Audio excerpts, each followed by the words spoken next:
আমি ইলেকশন করে এরশাদকে আমি ঘৃণা করি।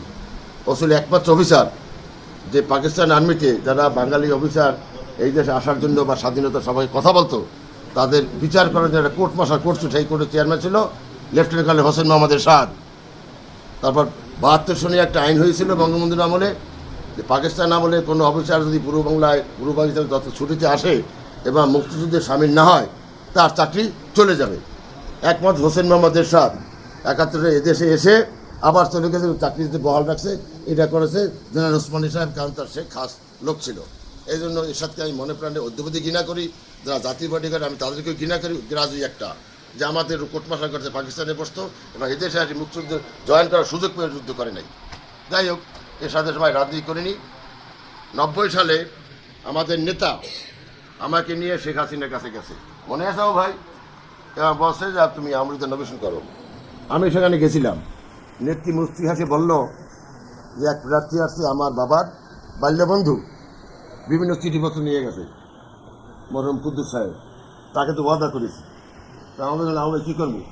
যেখানে সেইখানে থাকো। এই আমার ভাই কিন্তু আমার বিএনপিতে পাঠায়, দোষ কিন্তু আমার না। তারপর আমি বিএনপিতে ছিলাম, 29 তারিখে ছিলাম। 29 তারিখে আমার জামিন হলো।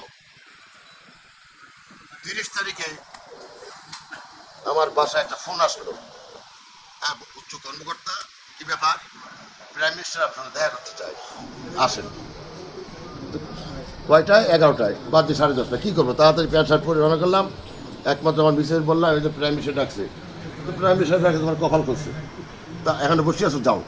প্রধানমন্ত্রী ডাকা তো সৌভাগ্যের লক্ষণ। আমি গেলাম, তিনি আমাকে বলে বসেন কমান্ডার,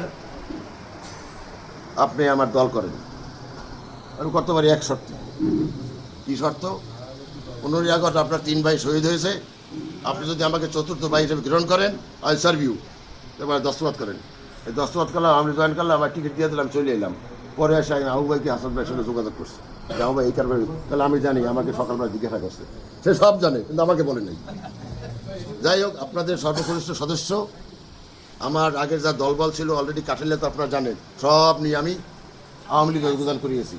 রাজাপুরে কিছু এখনও ত্রুটি, কয়েকটা নাবালক ছেলে আছে, কোনো ঘটনা না, ওরাও এসে যাবে। না আসলে কেমনি আসতে হয়, আনতে হয়, এটা তরিকাটা আমার নয়, সবাই এসে যাবে।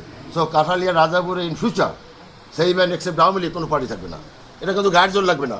আমাদের যোগ্যতায়, আমাদের কোয়ালিটিতে, আমাদের আদর্শে, আমাদের প্রতিভায় তাদেরকে আমরা আওয়ামী লীগে কনভার্ট করবো।